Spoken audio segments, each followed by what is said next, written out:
Sasha. No. What? Sasha, wake up. What is going on right now? How did we get... What? Sam. What did you get us into? What is going on right now? Okay. What did you get us into? Where are we? I was manifesting a little too hard in my journal last night. I think we're in the bad idea box. Okay. So first of all, what is a bad idea box? The bad idea box is a place in my head where I think... listen, the bad idea box is... Let me just go back. Little cringy. I've had some, what I think of, really, really good ideas. And I share them with some people and they tell me that they're bad ideas or they're just not willing to go along with them, even though some of my most cringy ideas have been some of my most favorite ideas and most impactful. I feel that. I think we're sitting in dreamland right now. Okay. So you created this and this is yours that you manifested and you're bringing to life. And maybe it's not bad ideas. Maybe they're not bad ideas. Maybe this isn't a bad idea box. Maybe this is a brilliant box. Maybe this is the brilliant box. Maybe this is Sam's brilliant box. Sam's brilliant box. Okay, I like that. Yeah, because whenever I started getting curious about my ideas that people just were turning down, I just shared them with other people. And those people, like you, thought they were awesome and helped me accomplish those things. But it took curiosity to bring those to life. So how did you make this happen? I think it was manifesting, right? I love it. I love it too. It's awesome, right? I'm very proud of you. Yeah. But also, do we get to leave? How does this work? So I think this works if we just go back to sleep and we should talk more about things that we're curious about. I love this. Right? Want to do that? I love this for Okay. you. Go Good back job. to sleep and count to 10. Okay. Okay. I can do that. Okay. Good night. Good night.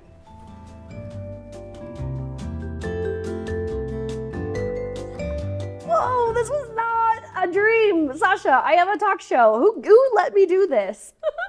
It wasn't a bad idea after all. It wasn't a bad idea.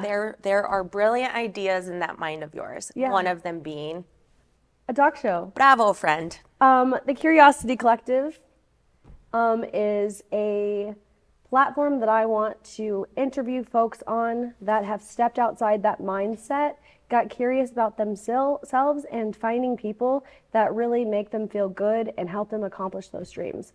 There was nobody else I'd rather have on it first than one of my best friends, Sasha.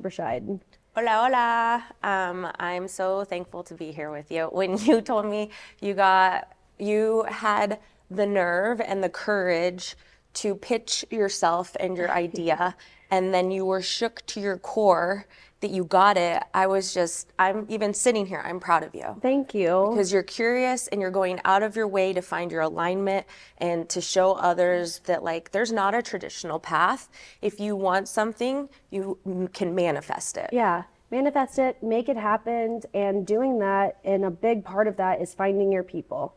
So I'm hoping to bring different guests on the show that talk about their passions and how they found their people and how they got curious through their journeys. Yes. So Sasha, I got questions on my phone. These cups don't even have water.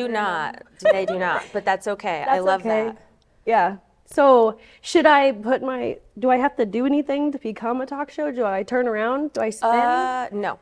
Oh, I don't spin? No. Okay, how do you do We stay this? right here Okay, and stay we here. do what feels best and what feels like the most alignment. Okay. And I will say that is exactly how you ended up here with your own talk show, finding people who are curious to break the norm, to go out and become the best versions of themselves. And when you become the best version of yourself, it is through alignment. Well, I would like to talk a little bit more about your story. I would love to share it with you. Okay, so tell me a little bit about yourself? Sure. So I want to do a special call out that my life was drastically changed on July 27th of 2014 when I basically made a life or death situation decision and decided to get sober from alcohol.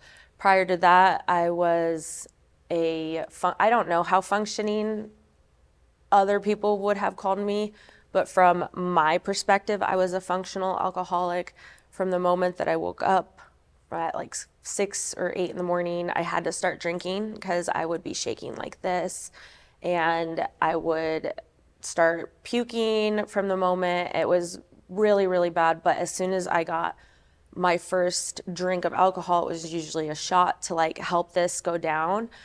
I would then all of a sudden feel better, and it would just be a repetitive cycle from, like I said, 6 to 8 in the morning whenever I woke up.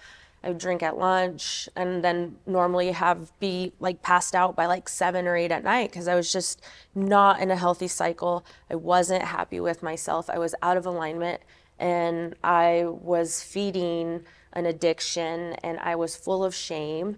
And that day I was I was at a surprise birthday party.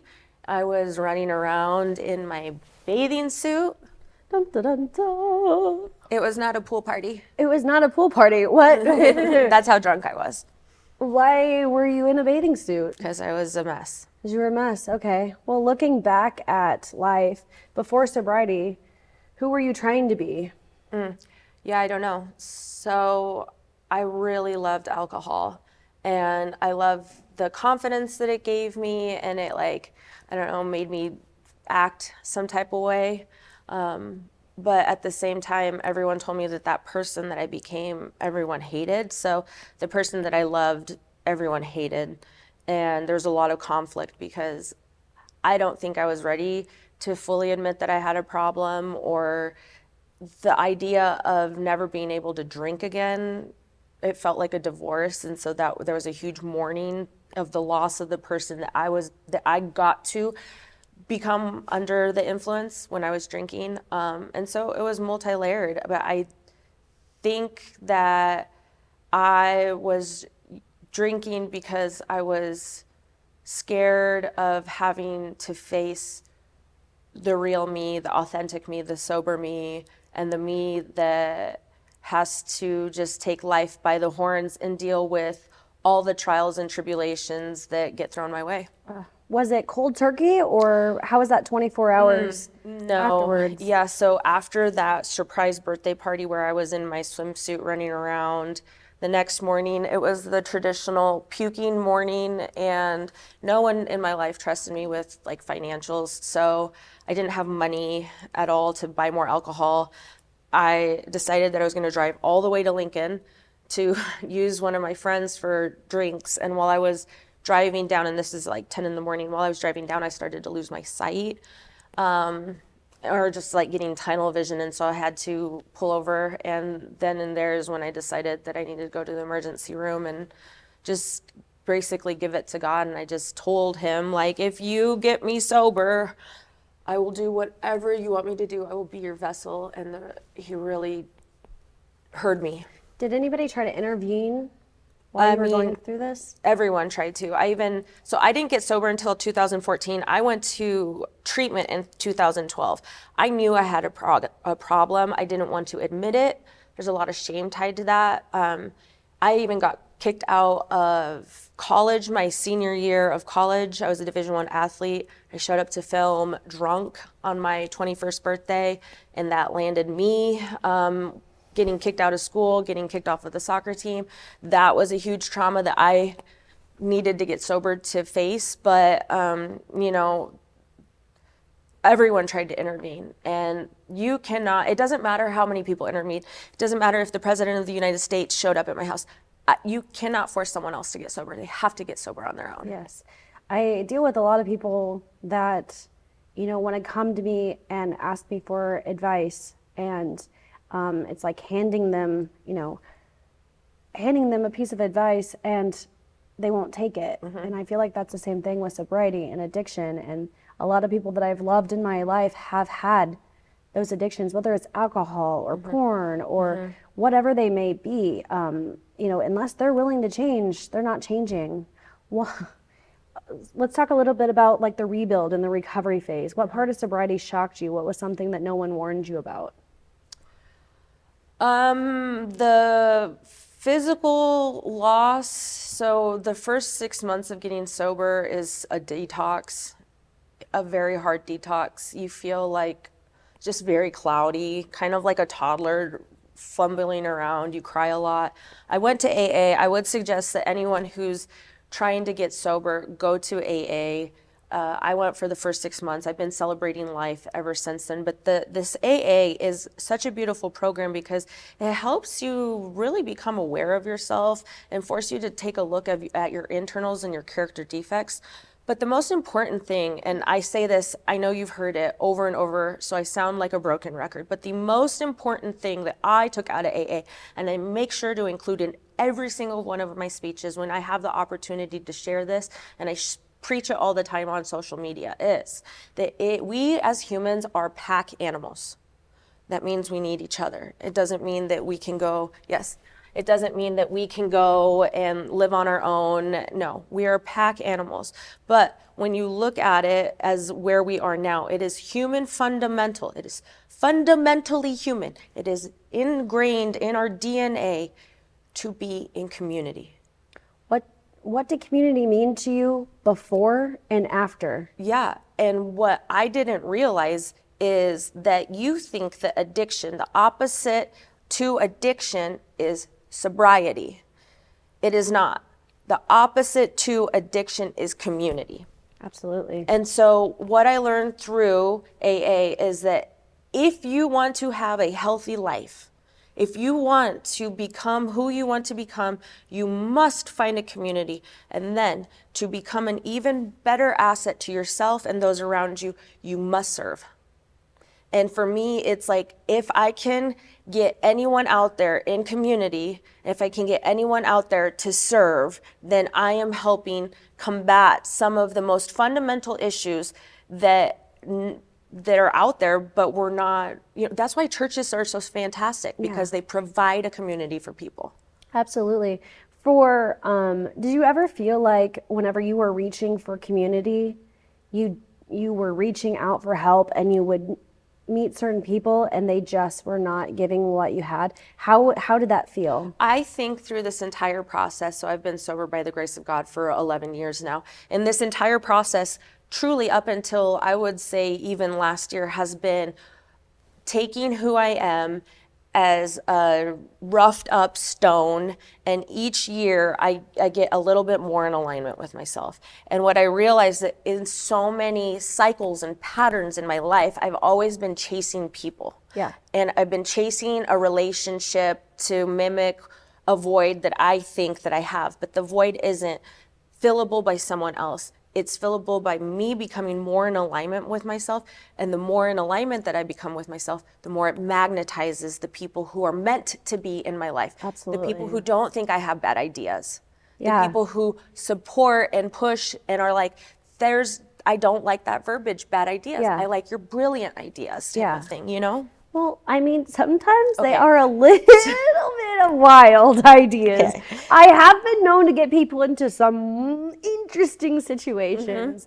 But when you've built that community around you, what do you look for in people that you can trust now to uplift you in whatever your beautiful, brilliant ideas may be? Yeah. What are you looking for in your own community? I am now, what attracts me the most is humility. It's so beautiful to meet a person who is genuinely there, who's authentically there, who's not trying to imitate or show up anything other than what they own or who they are. And to me, that is more attractive than any title. I've met the CEO of one of the largest tech companies, and I met Chase with the Face at Chase with the Face. Sienna when we were cleaning up the Sienna Francis lot. Yeah. And I'm going to tell you, I would rather spend my time with Chase with the Face because he Chase wants with to a smiling face. Chase with the smiling face because he wants to spend his time with me. Yeah. So it's a lot of what I've journeyed through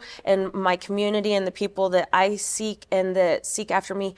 I boil it down to the law of reciprocation. And that is what you pour into me, I want to be responsible for pouring back into you. I love that so much. If what would you say to someone who thinks they have to get their life together before they're ready to ask for help? No, that's not how it works. What You don't run a mile in one gigantic leap. Yeah. To run a mile, and my mile is the exact same as your mile. Yeah. But nonetheless, it still takes 5,000 steps or 3,000 steps if you're 7'2". I Yeah. should have said 6'7". You should have said 6'7". Dang it. 6'7". It's this. Oh, it's this. Yeah. I don't have kids. I do. Yeah. Yeah. Anywho, but yeah, I think that people 6'7". feel the need. People feel the need to have everything lined up, and that's not where God meets you. God meets you wherever you are. So for somebody that doesn't quite attach to maybe a church or a God or like a spiritual perspective. That's another reason why AA is so beautiful, because it just has you find value in something other than you, that there's a higher and greater purpose. It doesn't have to be God. It can be one consciousness. There are people that were there that would make fun of the idea of a higher purpose or a higher power, and they'd say, I pray to spaghetti. And I'm like, I don't care. I'm going to be reverent of that. And so for people who have not found their spiritual path, I just say keep going and be open-minded.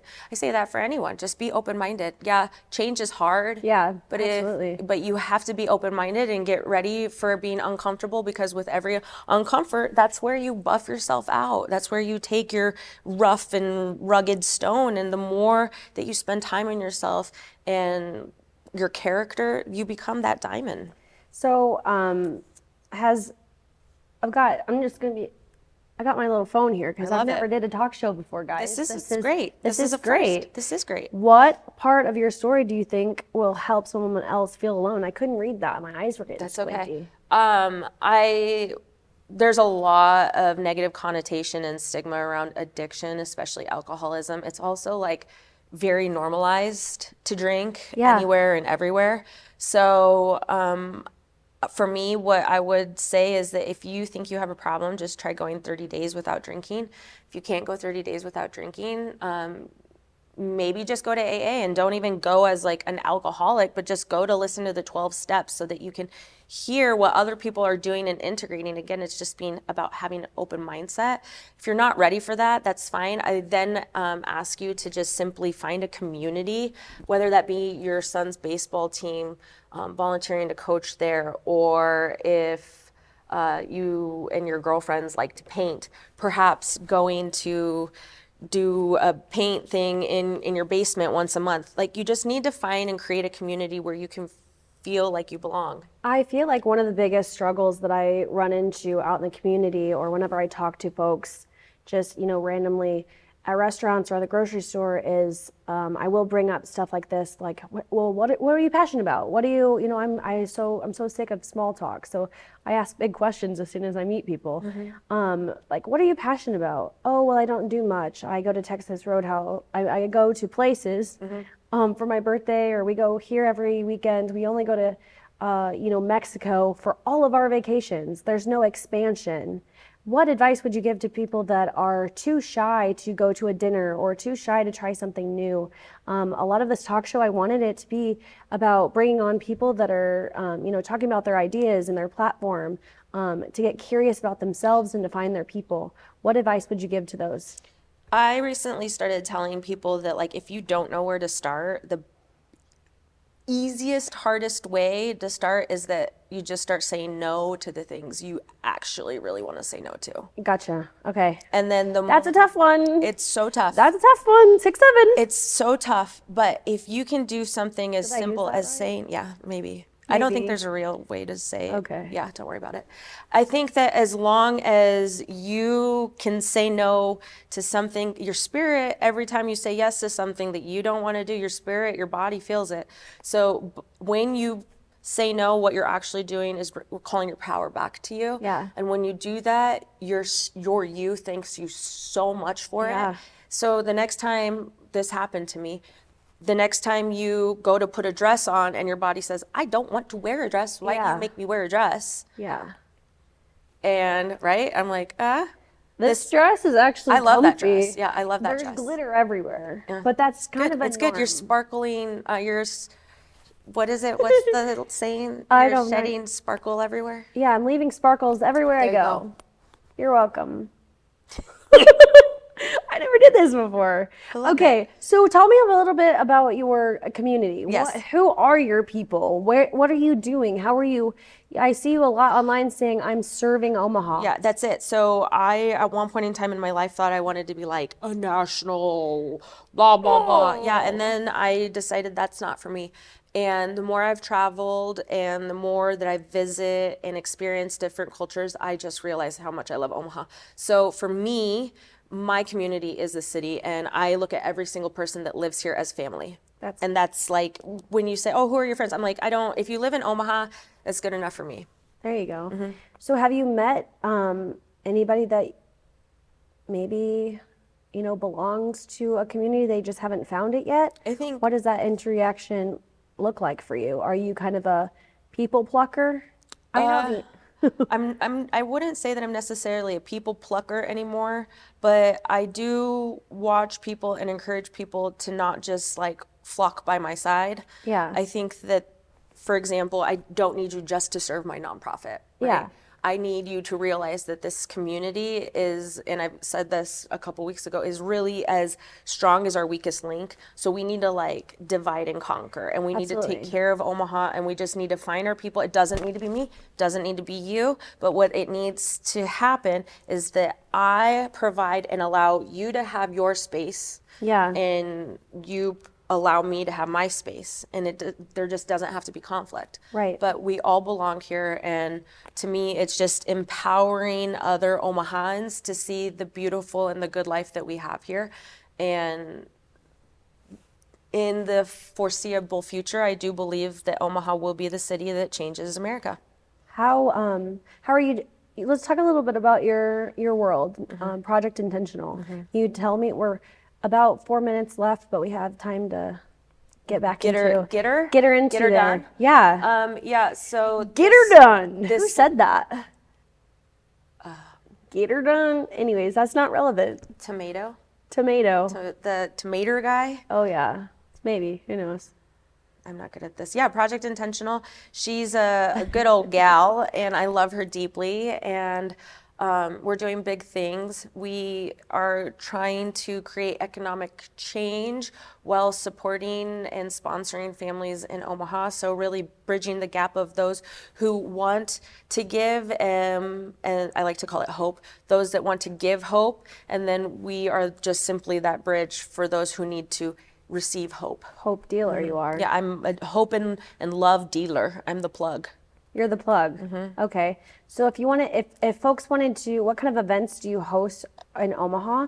Tell me a little bit about that. Sure, like next week for Thanksgiving Day proper, and I know this will air after that, but we're feeding the masses. So we're partnering up with other nonprofits. For us, we don't need to recreate the wheel. We want to showcase everyone and show others like how to collaborate and communicate wisely with one another. So we are feeding the masses.